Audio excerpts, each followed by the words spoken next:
Welcome, ladies and gentlemen, to this week's edition of the Petty and Ill-Informed podcast. It's just me by myself, so I thought I'd play some Blitzball in the background. Tom is here, but apparently he's having difficulty with his microphone. This is like one of the stupidest fucking mini games in Final Fantasy history, but I'm addicted for some reason. It's like Gwent on The Witcher.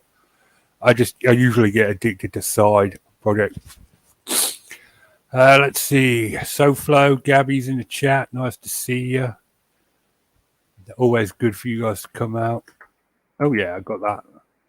Yeah, I just copied that technique, which means, now Titus can use it. Oh, no, the goalie's been knocked out. That is unfortunate. For real. Why would you pass it to the guy that's covered by two other people? Seriously. Right, so basically you break to this guy and you can say in the top right corner, my endurance is higher than his attack. So technically I should be able to hold on to the ball. We'll see though. That's not always the way it goes. Oh, it's Venom tackling. Oh, and he keeps the ball. Good. And pass it to Titus. You get two strikers. It's a 5-man teal, 2 defenders, 1 midfielder, 2 strikers. One of your strikers, Titus, is ridiculously overpowered, and the other one's just a waste of space. That's Datto. I'm trying to level him up. Wait, this is the beginning of the match, so I best get on the board a little bit. Use the old jet shot. You unlock the jet shot via a mini game, and it is literally the most ridiculously overpowered thing in this game. You're not even seeing it at its best. If there's 2 defenders, it can take out 2 of the defenders just warming up. It's ridiculous. So I was hoping, how did he catch that? That was 22 plus 26. Just roll the dice. Roll the dice on all the attacks. Who cares about numbers, right? Man, these guys are pretty good. You can see their numbers are very good if you're looking at the top right. So anyway, I wish Kevin was here because I was going to try and discuss the old, Mike Patterson thing. Mike Patterson appears to be making the rounds in all the Bigfoot groups again. We all remember him, Sasquatch Ontario. Now, I thought that him being the studio where he produced all the sound effects being exposed, the landowner coming forward and saying this dude's making it all up, I'm the guy doing the voice, would be enough to put that dude out of the game once and for all. But apparently he's back.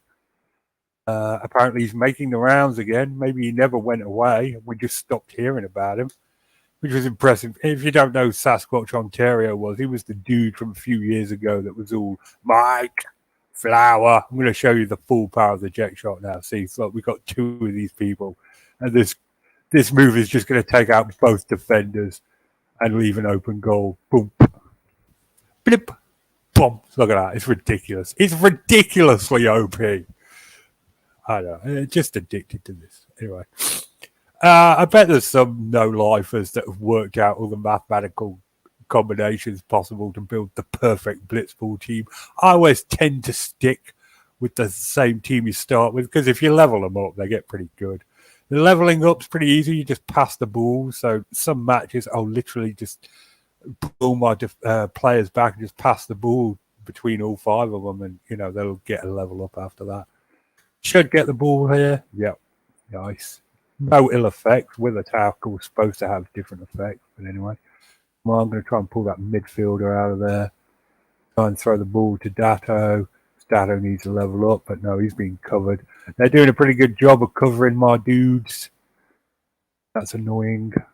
That guy's following me. Get that out. So, yeah, I thought that was weird. Sasquatch Ontario being back. It's been a while since we heard from that guy. Oh, shit. I was alt-tabbed out there. That was dumb. But yeah, this is Datto. You can look, his stats are absolutely rubbish. We'll get through this guy. Just about. He's got a good endurance, but his shooting skill is absolute trash. And it takes a while to level it up. Look at that. But you break the tackle, you throw the ball to Titus.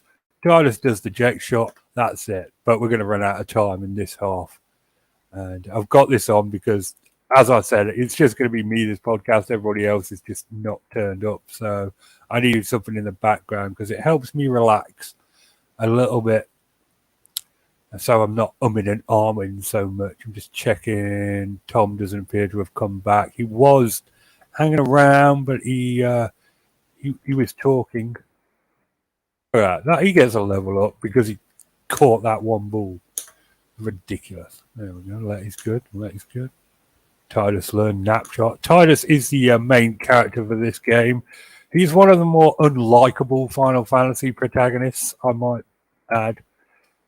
Everybody else had their own charm. Squall and Cloud, obviously, are the most famous of the Final Fantasy protagonists. Cloud, especially. Everyone knows Cloud. He's a guy from Final Fantasy VII, the dude with the big sword, and Squall, Final Fantasy VIII. Sort of like a edgy teenage dick that's all, what's the point of doing anything? We're all just going to die. That was Squall. But when I was a teenager, it was awesome because he had his little. Press the wrong button there. That was dumb. Okay. So, we're just going to bury that. Whole point of this is the same as every other Final Fantasy game. You're going to set out on a quest and you're going to save the world. And, each bad guy is going to be replaced by other bad guys. And, Actually, no. Actually, thinking about it, Final Fantasy X, no, it's slightly different. It's all pretty much the same bad guys throughout. Watch this. 2 defenders. The eject shot is just going to cut straight through them. You get a tournament prize eventually of the eject shot Mark II, which can take out 3 defenders, and that's just ridiculous. It's a ridiculous move. It's a very silly minigame. It's like Chocobo Racing for Final Fantasy VII. Anyone who spent time doing that will tell you. It's just getting all your chocobos up to S-class so you could breed the golden chocobo and get Knights of the Round materia, which was, again, so overpowered. It wasn't even funny. And if you had the patience to level up the materia and you use it in conjunction with Quadra Magic, that thing was just absolutely ridiculous. Knights of the Round. You could level any boss except the weapons. You couldn't one-hit the weapons with Knights of the Round. That's a shame. It's not materia in this game. It's summons. You're on a pilgrimage. You and Yuna, the love interest for Titus, is going to spend this game unlocking powerful summons. Dato's level is too low. Son of a Diglett. Which will be useful in defeating, the various bosses. And there's 3 hidden summons: Anima, the Magisters, and Yojimbo. Oh, bollocks. Well, messed that one up, haven't I? Break to those 2 and then pass out to Dato or Titus. Oh, barely by the skin of my nuts. Be passing. Yeah. You can only block for 3. Yeah, so you're going to make it fine. It's ridiculously easy, but it's like Gwent on The Witcher 3. I will spend so much time on little side games like this. Come on, Dato. Come on, Dato. Break the shoe. Shoot. No one was covering us, so I could tech copy that. Oh, you can tell already just looking at those stats, it's not going to work. Well, you tried, Dato. You tried. That's the important thing. Ugh. But yeah. It just gets boring if you use Titus all the time, Guaranteed win and all that. So, that's what I'm doing. I've got this on in the background just to keep me focused. But yeah, Mike Patterson, man. Who saw that coming? It'd be like Rick Dyer returning next. Last time... Just going to check the old chat, make sure there's...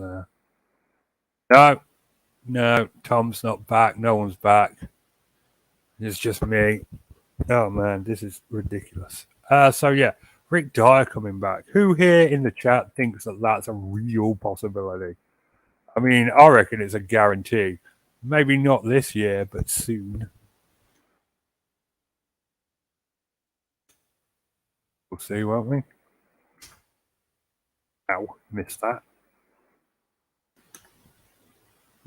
14 block. This is going to be tight.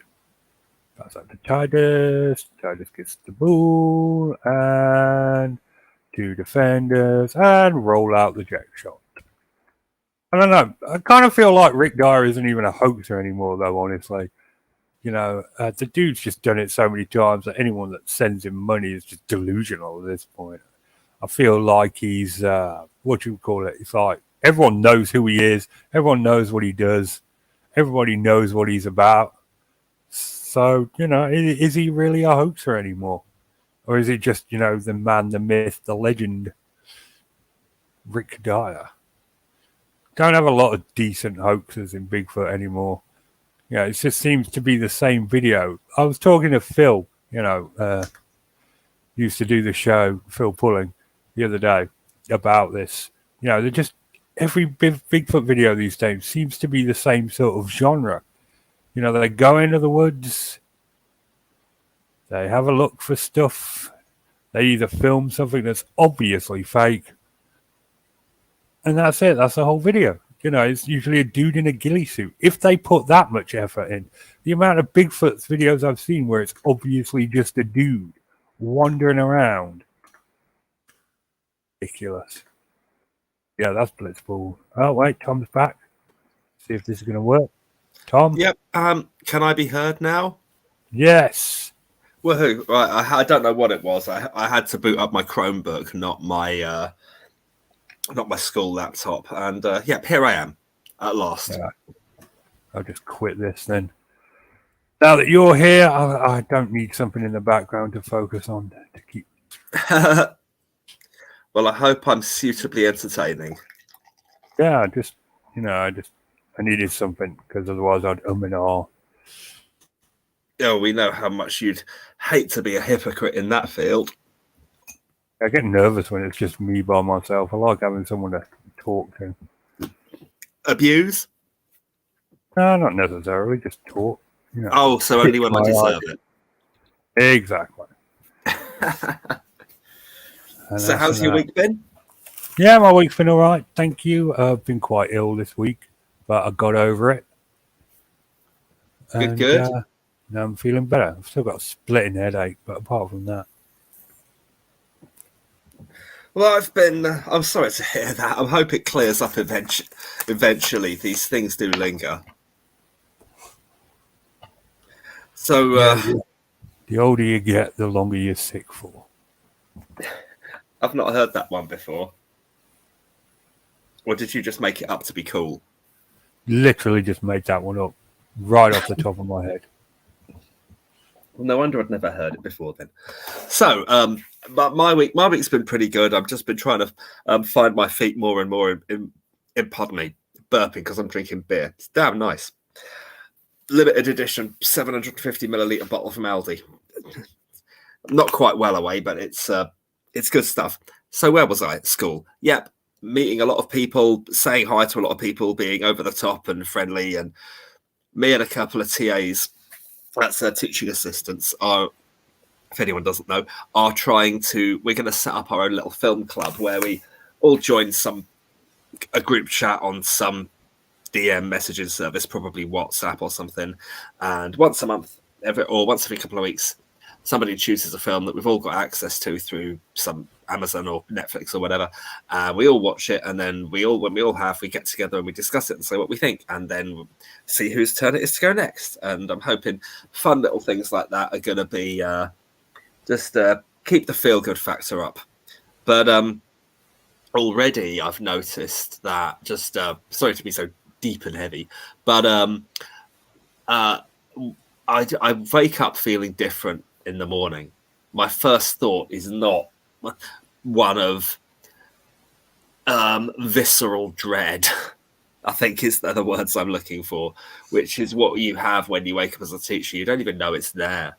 I mean, I'm still a teacher, but being in this special needs place with the wonderful people I've got, the team around me are absolutely amazing. And I really do. I mean, the children I work with, yes, they can be stubborn and difficult, but they can also be absolutely wonderful.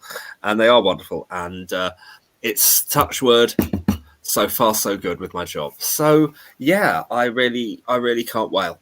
I had a nice... as you know, Richard, had a nice walk today. Went to go and see my sister, her husband, their daughters. A little walk around a RSPB Wildlife Reserve, and it was really fun. It was lovely. It was cold but not windy, which made all the difference. Now, you asked me if I would, to look out for a bittern. Well, sadly, I wouldn't know a bittern if one shat on my head. No, literally, I'd look up and I'd say, "Were you a bitten or what?" Then, so sadly, such. You don't know what a bittern is.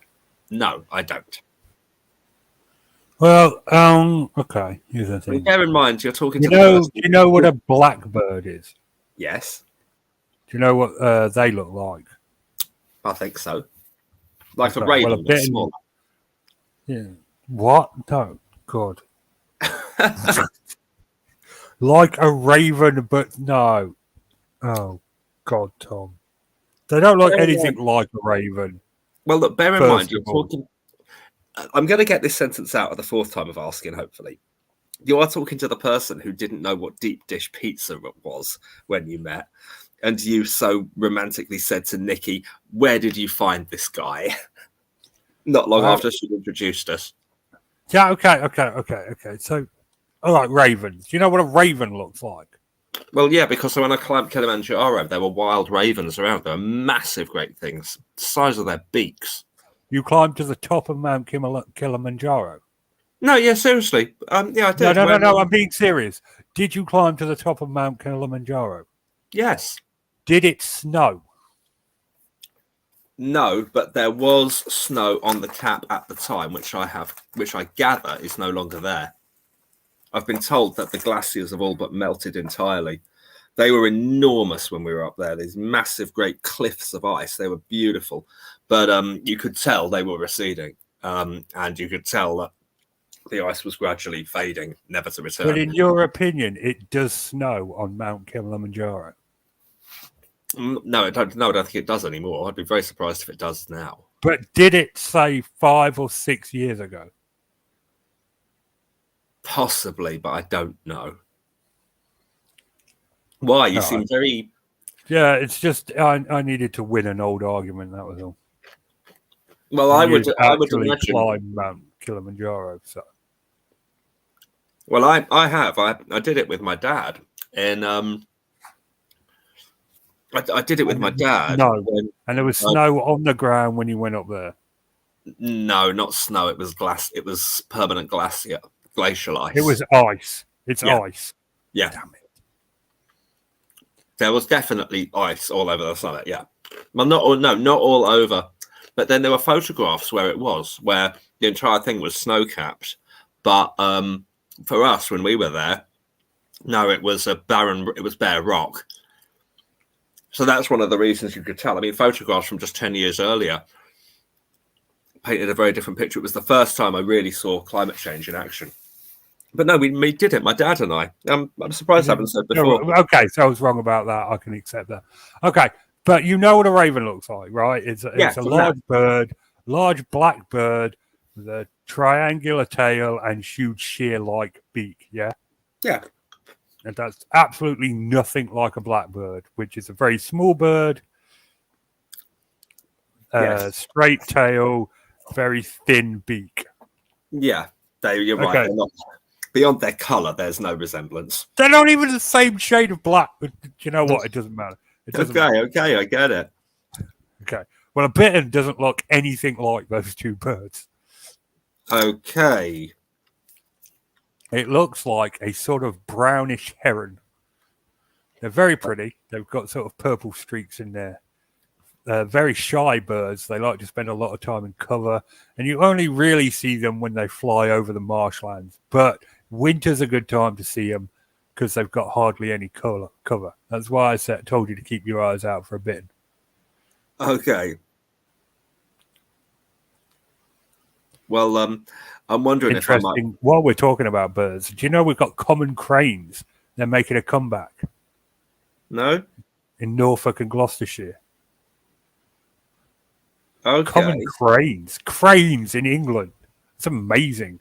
And the stork reintroduction project is going really well. You've got that mad idiot up in Sussex that's trying to introduce the great bustard, which isn't even a native species. But apparently that's going all right. I don't really care about non-native species, but we got storks, and we got cranes coming back. Oh, well, that's good. What is there? Is that a deliberate sort of repopulation program, or is it nature finding a way? It's both. The storks is us. The cranes came back naturally. They were hunted to extinction in the 1800s. And in the 50s or even the 60s, a pair landed in Norfolk for the first time. The person that witnessed this wisely didn't tell anyone, because, of course, famously, when the ospreys started recolonizing, the idiot that saw that told everyone, and their eggs were nicked by egg poachers. Oh, nice. So the dude who witnessed the cranes coming in did not tell anybody until they'd already started a decent repopulation attempt. And last year, 2021, 2020, something like that, was the first recorded time that they successfully raised a chick in England. So that is the first British crane in many years. Oh, you've sent me many pictures. Who did ravens? Oh, these are Kilimanjaro pictures. Yep. That to me looks like a mixture of snow and ice, if I'm honest. Well, the scale of that thing. I mean, that is like the size of. I don't know how to describe how big it was. It was absolutely enormous. With those sheer cliffs of ice. I mean, you're welcome to. I don't know how you're welcome to share those pictures on, and show people if you wish. Anyway, would you ever consider going up Everest? No. Oh, yeah, no way.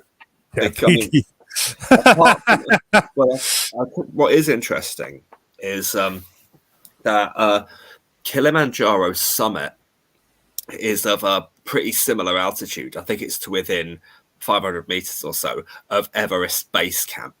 So where Kilimanjaro finishes is where Everest starts. Yeah, I think people that go up that mountain are mental.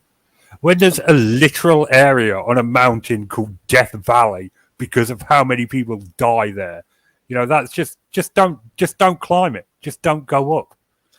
Well, the problem is the commercialization of it. A friend of a friend did it, and what I was told was he got trapped behind a ridiculously slow party of Chinese climbers, and his bottled oxygen ran out, and he had to come back, and that was like £40,000 wasted. Well, it's better to waste 40 grand than waste your life. Yeah, maybe. There was a film called Everest. Wasn't perfect, but it was fairly enjoyable. I went to see it at a massive. It's the only film I think I've seen at an IMAX cinema, and I can't remember the circumstances. But when Everest came out, my dad and I generally quite like climbing films. And this is a great rabbit hole to fall down. If I may have a minute, let's see. Tell you, okay. Richard, I'm going to see how infrequently I can say or and I knew you want to go down an Everest rabbit hole. How's your Everest knowledge? Not too bad. You will think. All right, so I'm going to ask you the number one question regarding Everest. All right, you ready? Go on. Do you think Mallory made it? Interesting.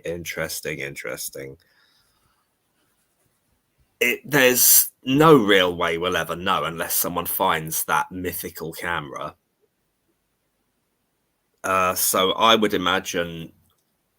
Well, you can't imagine. I don't know. There's no real way to even speculate. I mean, is there? Have you got logical grounds for healthy speculation, Richard, or just petty and ill-informed opinions? The accounts of the climbers that saw him that day said that they were him and his friend were making, everyone forgets his friend's name, but it says that they were making very good time. They had plenty of oxygen, and everybody, even Hillary, has gone on record saying he reckons Mallory made it to the top. But like you said, there's never going to be any definitive proof. My question to you is, obviously, if you've done any research into it, do you think he made it? I don't know enough. I read very recently. I read something about there was an artifact that was found that may have had a clue. Oh yeah, the reason I've been reading, I read it recently, is just a couple of weeks ago in a charity shop. I found a book called just called Mountaineers, and it's sort of various sort of pages and dedications and things like that, and it's very very interesting. And I did read I just skim read it while I was just flicking through it. It's going to be a Father's Day present for my dad because, as I said, he and I are into this mountaineering thing, and I just did a massive rate. I'm a scum. Richard, can you just put me out of my misery? Well, just bloody get to the point. Stop floundering and just get to the point. It's very simple. I'll need to go and get the bloody book. It's upstairs. I'll just go and get it in a minute, and I'll find the bit that points to. It's a simple question. I don't know. I haven't got a bloody opinion. All right, leave us alone. It's the number one Everest plot rabbit hole to go down. The death of George Mallory. Obviously, they found his body eventually. Never found his friend's body. But in case any of our listeners don't know, do you want to say what this is all about? Because some people might not know who Mallory bloody well is. All right. So George Mallory, it was a mountaineer that set out to become the first man to climb Mount Everest. He may have succeeded. We'll never know. He died on the mountain. Sir Edmund Hillary is the first man to survive climbing Mount Everest, and that is unquestionable. Yeah. This is just a matter of who managed to summit first. And even Hillary's gone on record, as I said before, saying that he reckoned Mallory made it. Everybody that met George Mallory that day went on record to say that he had plenty of oxygen. They were making good time. They didn't seem too exhausted or anything like that. It's actually listed on the wiki page that he made it. Everybody seems to think, well, that's the thing, Gabby. Found the body on the way up or on the way down. That's a impossible to answer question, because he may well have made it to the top, came back down and died on the path, and you wouldn't know which way. His body was found on the side of the mountain. It appears that it slipped down a crack and rolled down to his death. Because I went down a whole rabbit hole with Mount Everest because of the named bodies that are up there. Like Green Boots and the German Lady and Sleeping Beauty and all that. Yeah, I've read about that. Green Boots. I mean, are those corpses still there, frozen in time? No, they moved Green Boots, so you can't see them anymore. The German Lady got blown down in a storm, and Sleeping Beauty got buried by snow. Okay. Well, you certainly know your stuff. But for every one that's vanished, there's still apparently 100 more that haven't. There is literally an area near the top called Death Valley that's just littered with corpses, so they say. Oh. No, but that's the question, Gabby. That's the question. Did he make it to the top and die on the way down, or did he die on the way up? We'll never know. Conventional is a hotly debated topic, and that's why I asked Tom, because Tom seemed to know his stuff. Yeah, but I don't. I mean, I don't have an opinion because nobody knows for sure, and I can't, and therefore, like everyone else, I can't know for sure, and there's no way you can. It doesn't seem that there's any way you can find any new evidence or have a way of enlightening yourself. I mean, you're at a dead end. We'll never know. If they find the camera. Yeah, that's what. Because they had a camera and it was lost, and if it was found, then they would. It might contain pictures of them at the summit, and that is the hope of one day knowing for sure that way. Well, I'm going to go and get this ruddy book. It's only on the landing. As soon as I get that, I'll find what this piece of evidence that suggests. I think there was a piece of evidence that suggested they might be on the summit, but they might have made it. But I'll need to go and get the book. I'll only be a minute. Righty dokie, Skip. The reason I'm bringing it, apparently, because I watched a documentary once about the recovery effort of, because a Japanese party had spotted a dead Englishman, and there was much excitement in the mountaineering community because obviously people have been asked to keep a lookout for Mallory or his partner's body. Everyone thought it was the partner's body. Nobody thought it was Mallory. And then they recovered the body, and it turned out that it was Mallory. And everyone was like, oh, my God, this is amazing. And that sort of, basically, he was found on a very, very slippery slope, and he'd fallen down. He'd slipped down, fallen down, he had broken bones, and that's how he died. Oh, yeah, Gabby. I've got it. All right, give it to us. Snow goggles. The discovery of these in Mallory's pocket rather than on his face led to a theory that he died at night after reaching the summit. So there you go. That's what I was half remembering. I mean, it's in conjecture, because even if they find the camera, and even if it turns out he did summit first, it doesn't really matter, because Edmund Hillary was the first man to survive it and gets all the credit. I think a climb doesn't count if you don't make it back in one piece. I think that's, or you don't make it back alive. Beck Weathers did not make it back in one piece by a long shot. Beck Weathers was, during the film that I referred to earlier, it was a film about maybe 2015 or so called Everest. I thought it was rather good. It wasn't absolutely breathtaking, but it was nowhere near as it was breathtaking for those poor souls on that mountain that night. It was brilliant. Pretty close to being a brilliant film. I did enjoy it, and saw it at the IMAX with my mate Chris, and it just sparked a real interest in it all for me. I know people who've. There was a point I was trying to get to, but it's escaped me, as it always does with my bloody ADHD mind. But it was about a disaster in the mid-90s. I know, Beck Weathers. That's where I was going. Beck Weathers. It was about a disastrous day where two climbing teams between them had a disastrous attempt to summit, and the body count was immense. It was in the teens somewhere. So many people died on a massive storm that hit these people on their way down. They were too late in the day coming down anyway, and they loads of people died. But then one guy, an American man named Beck Weathers, was meant to, they'd given him up for dead for sure, but then he staggered into the tent, absolutely frostbitten beyond belief. It was a terrible mess, and he's still alive today, but missing tons of fingers and tons of fingers and no nose, I think. Poor guy. So he certainly didn't come down in one piece, but he did come down alive. That's insane. Why was he out so long? He just lost and floundering in the dark, and then I think he passed out. But then just some souped up adrenaline kicked him and found a way to get him home. But people couldn't see. The storm was so immense, no one could see anything.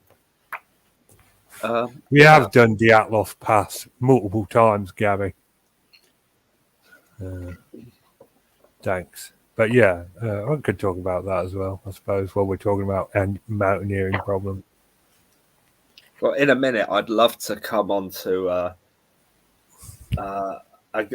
talk about a couple of other mountaineers, but you go first, Richard, please. Well, no, so you reckon, based on the snow goggles thing, that there's a chance Mallory made it? That's your final opinion? I don't reckon. Yeah, my final opinion is there's a chance. I'll settle on that. Well, that's the interesting thing. Is like, usually people can be quite toxic about these things, but in this instance, there seems to be a genuine feeling from like the entire mountaineering community that, you know, they want him badly to have made it. You know, even Sir Edmund Hillary, who, you know, arguably if Mallory made it could lose some reputation or whatever, you know, it is rooting for him to have made it. And I think it's nice. Very romantic. Yeah. It's I was it would be nice, but I guess but just the eternal wait for the camera. Yeah. And that wait will go on. I would a couple of other things I was going to talk about is one of my all-time top 10 films is a climbing disaster film. It's called North Face. It's about an attempt in the 1930s to climb the north face of the Eiger, which was the last unconquered face in the Alps. And it's an incredible film, but it's absolutely terrible. It's ghastly to watch, but incredible to watch. Such a good film, so well done. And after I watched this as a grown adult, but I couldn't sleep after I watched this film. I just lay down in bed. I could not switch off from what I'd just seen, and I got up and I watched all the special features and then tried to go to bed a couple of hours later and did it. It's an absolutely brilliant film. It's called North Face. I'm not sure it's on any streaming service, but it's really, really brilliant, gripping film and one of my all-time favorites.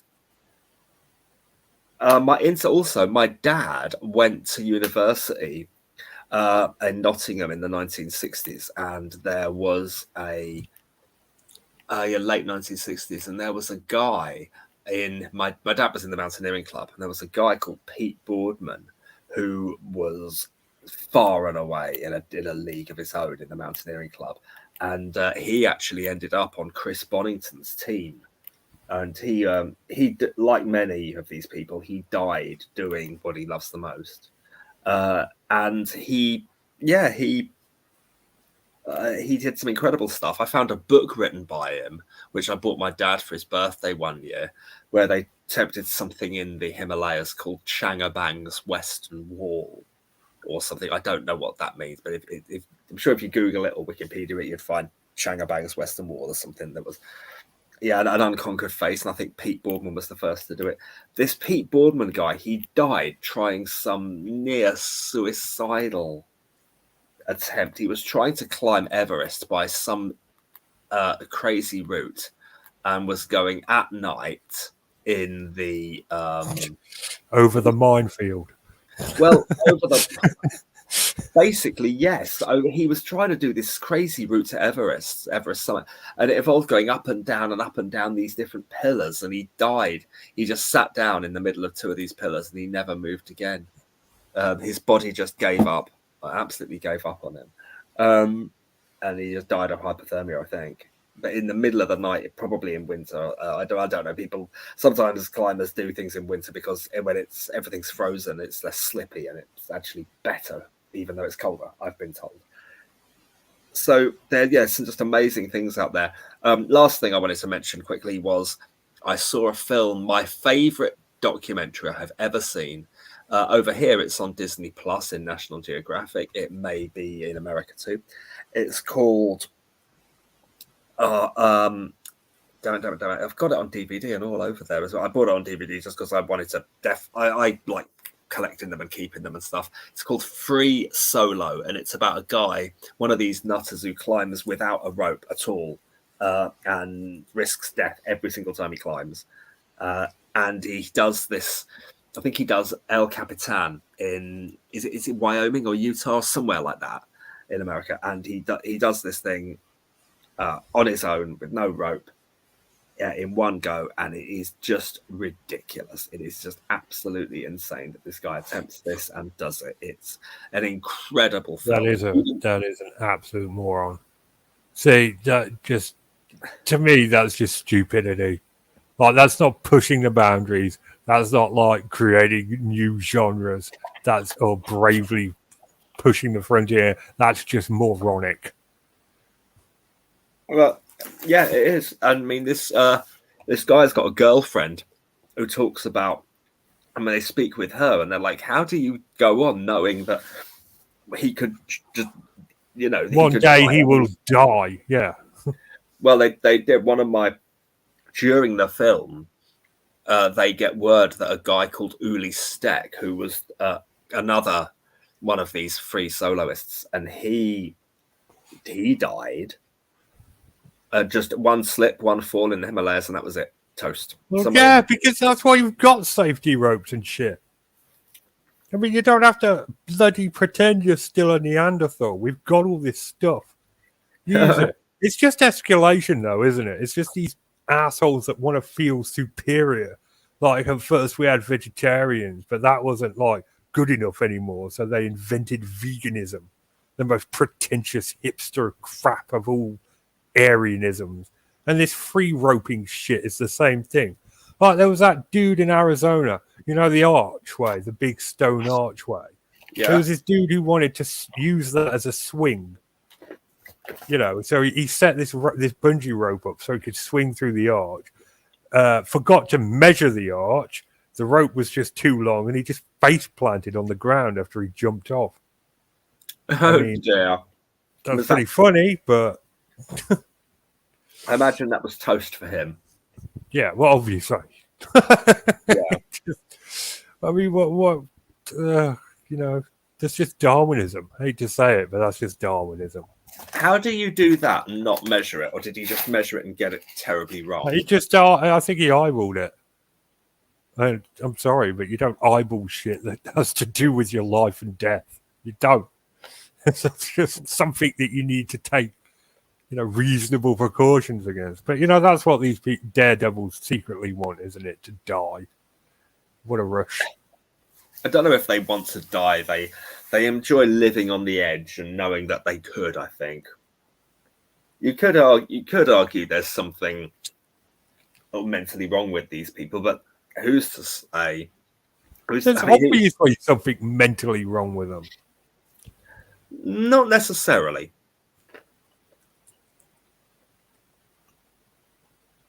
I mean, I'm not sure I can nuance that terribly well, but it's just about that human desire to push yourself and to achieve something. And why? What happened to, you know, why can't history be about like ordinary folk? You know, the people that, you know, start at the bottom and after a few years of hard graft and working their way up, they eventually land at the bottom. I mean, why can't we have a rags to rags story? Why is it always going to be, oh, you're going to push the limits? Oh, you're going to change the world? There's plenty of rags to rags stories. Name me 5. I mean, okay, right. Let's stay with this then. What constitutes in your book a rags to rags story? Well, there aren't any, are there? There's all ridiculous stories about, you know, people that are like, oh, I'm going to go out here and do parachuting, but I'm not going to use a parachute. I'm going to use an anvil. I think that's called Looney Tunes. It's, you know, I'm sure someone's thought of doing it.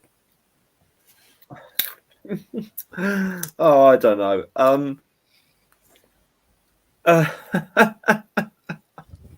He eyeballed the ground. Good one, Gabby. Just, I just don't, it's just, ugh. If you want to push things, that's fine. Go and do things, but take reasonable precautions. Don't climb up Mount Everest just because it's the highest mountain in the world. It's dangerous up there.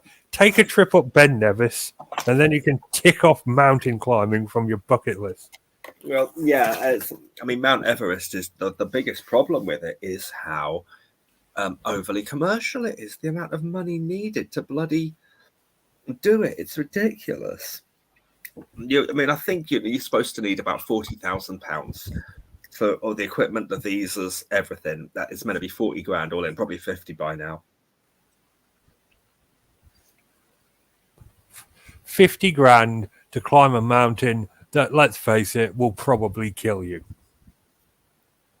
Well, there's certainly no. I mean, that's just like, imagine sitting down in the death zone knowing you're going to die, being like, 50 grand well spent.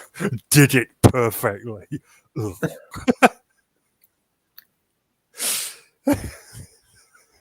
That would literally be what my brother would think if he'd go up Mount Everest. He'd be like, 50 grand. But why? It's just, I don't get it. There's plenty of other safer mountains to climb. You don't need... Yes, Pepe. You've been pitching this for weeks and weeks and weeks. I will do it next week. I just kept forgetting, that's all.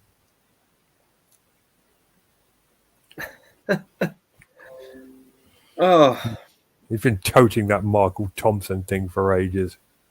I keep forgetting it, all right? I'm sorry. I'll get there. That's Gabby. things I would go to YouTube as well, but my Chrome browser is so lame, it probably wouldn't do it at all. Oh, Gabby sent me the cave diver sign. A cave diver sign? Yeah, the cave divers are another one like bloody mountain climbers. They're all insane. And they actually have to have signs that will tell them you will definitely die if you go beyond this point. And yet they still do it. Well, cave diving is a special thing. There was when they a few years ago there were the Thai children these Thai children got who got. Do you remember that's it? There was a football team, a youth football team, and they all went into this cave, but then this massive water. The flood started early that year or something and trapped them deep inside, and the Thai Navy SEALs went in to try and find them, and they said, no, we are, no pun intended, out of our depth. And they flew in the best climbers, the best cave divers in the world were these British amateurs with loads of this really primitive equipment. And they're the people that eventually got these Thai boys out. Again, there's a great documentary about it called The Rescue, which is on National Geographic, and there's also a film on Netflix, which I haven't seen. We all remember it, and we all know what happened. And yeah, okay, fair enough. They came in useful that one time, but there's still a bunch of weirdo knobheads. But the film doesn't pretend any differently. The documentary version, that is. I haven't seen the feature film on Netflix. I think, 13 Lives. I haven't seen that. I mean, you go so deep, you can literally survive for 5 minutes, and then it's like a 3-hour decompression at various stages. Like 3 hours, or there's an equation for every minute at a certain depth. You have to spend an hour decompressing before you can go to the surface. And they've got all these bottles set up. So you go down for 5 minutes, and then you've got to spend like 12 hours coming up to the surface. Why? What could you possibly see down there in 5 minutes that would be that cool? Heaven knows. No one ever saves them, Pepe. The ones that die down there stay down there. You watch videos on it. Their bodies are still floating down there. There was that dude that went down to get that other dude's body, and he died as well. They only got their bodies back because they'd pulled some rope and they came loose. It just annoys me. Why throw your life away for something so utterly stupid as recovering a piece of meat that's already dead? Charming. Yeah. Yes, SoFlo. Yes, SoFlo. It's all ego. It's all pretentiousness. Oh, look what I can do. I could climb this mountain without ropes. Oh, look what I can do. I could eat soybeans. Just vegans, cave divers, free climbers. They're all the same. Oh, I'm as bad as them, am I? You're on the same level, okay? Veganism is immoral. Oh, shut up. Where do you figure that one out, you goit? Right, okay, so it's been proven by science that plant circulatory systems are infinitely more complicated than mammalian. So theoretically, plants feel 5 times as much pain as humans do. Really? Yeah, really. Well, That's what you're doing. You're committing plant genocide. And you lot are always the same. Like, oh, you need to get rid of all the cows. They're destroying the atmosphere. What are we going to do with them? what, all the cows? Yeah. Well, I imagine the last of the. What, hypothetically, if everyone went vegan overnight? Let's say you lot win. You finally convert us all and bring us into a fascist vegan dystopia where we're all prohibited from eating meat. What happens with all the domesticated farm animals? Well, like everyone else in the world, they grow a hipster beard, roll up a joint, and say, No. Seriously, what happens to them? Well, I would imagine that there would. I mean, do you actually want to? If I actually attempt to answer this seriously, then there would be a cut-off date for the end of meat, and the industry would naturally wind down to meet that time. There'd be a thriving black market in it. They were human beings after all. So the price of them would escalate. The last few would be traded for stupid amounts of money. Some would probably be named. You're not answering the question. What do we do with them? Well, feed them and actually let them spend time with their own calves and stuff.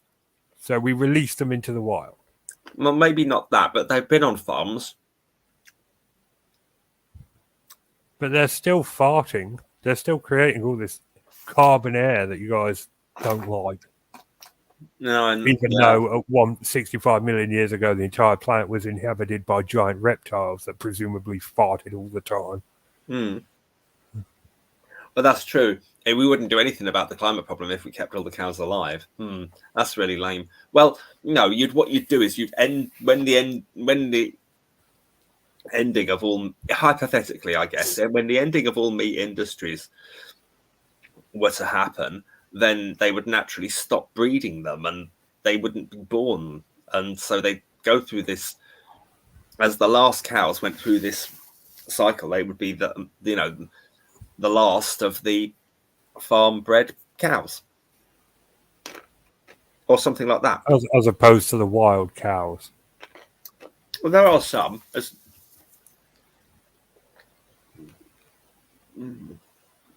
is interesting. There would be far, far fewer animals of some kind in the world. I mean, if someone could give me an intelligent answer to that question as to what we do with all the domesticated wild, I'd consider it.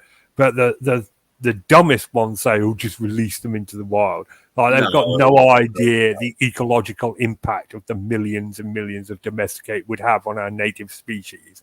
Yeah, that would not be a good idea. You can't do that. You just mess up ecosystems and food chains and ruin everything. No, that's not the answer. I don't know what is necessarily, but that isn't. There's no answer. We're stuck.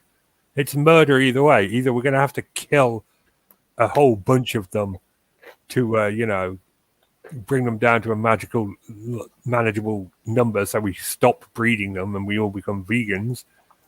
Or you just wind down the breeding program. Okay. That's what you do. As the deadline, it wouldn't be. People wouldn't become vegan overnight if all governments made it illegal and the meat industry was to close. The meat industry was to close entirely. Procedures to wind itself down would be in place. What you mean, like Brexit? Check and mate.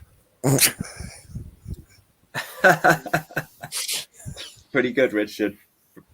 Yeah, really outwitted you.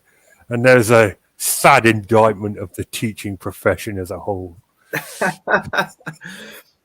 Well, should I get a tattoo somewhere of just a Richard's punch bag, tattooed across my backside or something, just to, as a symbol of everything we stand for. It would save time. Maybe a t-shirt not a tattoo. Yeah, a tattoo might be a bit extreme. But yeah, I don't understand why people willingly go up Everest, especially knowing how many dead people are up there, especially knowing that you're going to walk past all of those dead people, and especially knowing that you're just doing it for like, you know, a lot of people that go up there are tourists. They're not experienced mountaineers. They're doing it because they're tourists. They want to tell people they've done it, and they're walking past all these dead bodies of all these.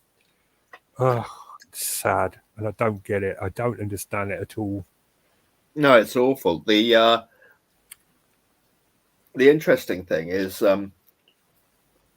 how horribly commercialized it's become. I mean, there was a famous photograph of this line of climbers, and it went around the world. It was on someone from Reuters took it, or something like that. I can't remember, but this image just made everyone think, "What on earth is going on?"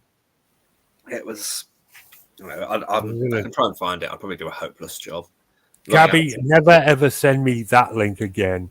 I'm extremely claustrophobic, and I've spent years trying to eradicate the Nutty Putty story from my mind. Okay? So, Flo, how about these people that date themselves? What? Is that a thing? Oh, yeah. My neighbour considers himself self-partnered. What was her name? Who used to play Harry Potter? Is it Heather Watson? Was that her name? Who used to play Emma Watson? Emma Watson. Yeah, she considers herself self-partnered. Well, yeah. I mean, she's hideous, so probably best she can do. I never understood why anyone crushed on her. Self-partnered, is that a thing? People date them. Well, there's your answer, Pepe. You're self-partnered. Problem solved. Get a mirror. No, it is a thing. It really is. That's ridiculous. So what? Every time I jerk off, am I cheating on my girlfriend? Like, because I'm, you know, of the self-part autosexuality. What was that guy who got stuck in? Yeah, we talked about that like 4 weeks ago. The man in a cave, the Kentucky Cave Wars, the Gypsum Cavern. Yeah, we discussed that a few weeks ago. That was funny. But, oh, God, the Nutty Putty does that. Oh, God, that gave me nightmares. I hate that story. You know, they broke his leg trying to get him out. It's bad enough the dude's lying there dying. You know, they're like, don't worry, we'll have you out. Okay. Back to the drawing board. Oof.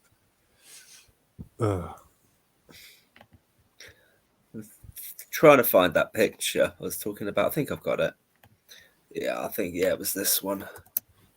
Come here. So, if you don't know, Tom, the Nutty Putty Cave incident was this dude who liked exploring caves, and he took the wrong turning and went into a cave that was too small, and then he breathed out and he got stuck. Okay, and what happened next? They spent some time trying to get him out, and then he died. Because they literally could not get him out. Yeah. And that seems it's weird people getting stuck like that, because you think you got yourself in, you should be able to get yourself out, unless there's a change in the rock structure, which presumably there wasn't, or he'd be crushed. He breathed out. What, he breathed out? Yeah, you know, when you breathe in, your stomach tucks in, you breathe out. He breathed out, and that's all it took. It was that. So Jesus. But then what if Mount Everest? That picture, yeah, it is, yeah. That's a real picture. That's not been photoshopped. 100%, yeah. That is how commercial Everest has become, yeah. I'm gonna have to share that with the. Please do. Yeah. But presumably the guy then breathing in again didn't free this bloke. No, he was well and truly stuck at that point. Oh God. Oh, he was upside down. Yeah, that was it. Luckily, otherwise he would have been alive for days. Ugh, can you imagine? That's my worst. I'm so claustrophobic. That is my worst fucking nightmare. Being stuck in a cave. So this is the summit of Mount Everest, and this is a real picture. Apparently, that is ridiculous. Yeah, that is over commercialized. Exactly, it's terrible. Do they just have a helicopter that goes up there? No, as far as I can tell, helicopters. It's too high. There's not enough air up there to support helicopter blades, so they literally cannot fly. In the film, the helicopter that comes to rescue Beck Weathers doesn't try to get to the summit, but it only just about gets, is able to touch down halfway up the mountain, load him on, and get enough, lift because the air's so thin. When I was up Kilimanjaro, it was noticeably different. I think oxygen is 50% what it is at sea level, and you really notice it when you climbing over a little rock, or a boulder just a couple of feet high. Climbing over that, you'll then have to stop and breathe for about 30 seconds before you can continue, because you're just not getting the oxygen that your body is used to getting from fresh air. Fascinating. And I think at the summit of Everest, it's about 30% what it is at sea level. Yet there are some people who manage it without bottled oxygen.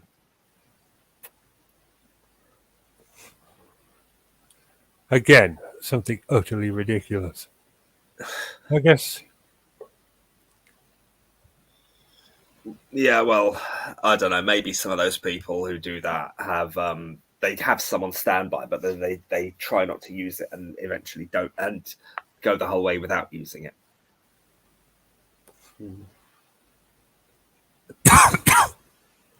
That's insane. That picture. Yeah, that's the actual summit as well. Yeah, I think so. I'm pretty sure. Well, it's from it was famous. There's a couple further down in the article that show the same thing. Yeah.